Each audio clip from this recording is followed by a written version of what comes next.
खुलुमबाय, आंनि BTR news चेनेलाव गासैखौबो बरायबाय। आंनि चेनेलखौ साबस्क्राइब खालायाखैबा साबस्क्राइब खालायदो आरो बे खाथिनि बेल आइकन बेलखौबो थुनानै होदो जाहाथे मोजां भिडिअ थाबनो सहैनो हायो। बाक्सा जिल्लानि बेन्दोंआव थानाय गबरथना दख'रा दुलाराय बर' फरायसा आफादनि 23थि बोसोरसालि जथुम्मायाव खुंनायाव बिटिसिनि चिफ प्रमद बर' बिथाङा बाहागो लायो आरो रायजो राजाफोरनि सिगाङाव फोरमायदि आं नोंसोरनो खोथा होयो जे खालि हारिनि खामानिखौ उदां गोसोजों खामानि मावनो हागोन बे समखिनिसिम राजखान्थियाव थागोन। मालाबा जुदि ओरैबायदि सम सफैगोन राजखान्थियाव थानानैबो हारिनि थाखाय खामानि मावनो हाया जागोन अब्ला राजखान्थियाव थानायखौ एंगारगोन होननानै प्रमद बर'आ गावनि बिबुंथिनि गेजेरजों फोरमायनानै होयो। जेराव सोलोंथाइनि थाखाय हारि जौगानायनि खामानि मावनो मोनाबा राजखान्थिखौ एंगारनानै माखासे सोमावसारनायावसो बाहागो लाफिनगोन होननानै बिटिसिनि चिफ प्रमद बर' सारआ बुङो बिबुंथिनि गेजेरजों।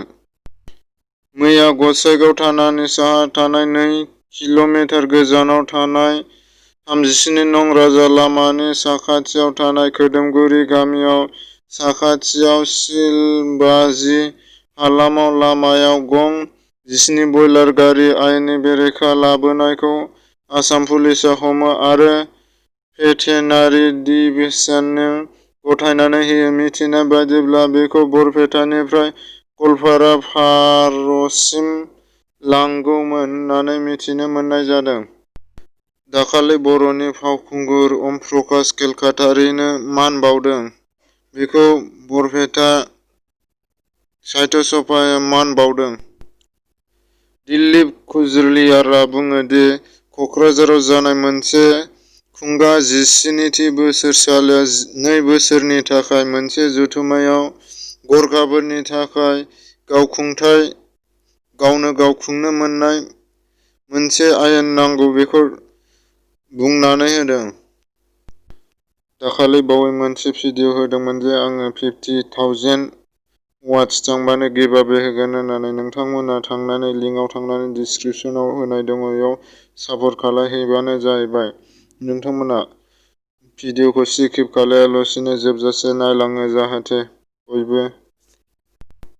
आसामनि डिब्रुगड़निफ्राय सेकेन्द्राबादसिम माखासे हाइजें लांदों। पियुष गोयलआ गावनि टुइटार एकाउन्टआव टुइट खालायनानै होदों। आसामनि सोलोंथाइ मन्थ्रि हिमन्त बिश्व शर्माया बुंदों दि फैगौ 15 फेब्रुआरिनि गेजेराव 16 निफ्राय 18 रोजा फोरोंगिरिफोरखौ सरखारि खालायनानै होगोन होननानै बुंदों। आसामनि चिफ हिमन्त बिश्व शर्माया बुंनानै होदों।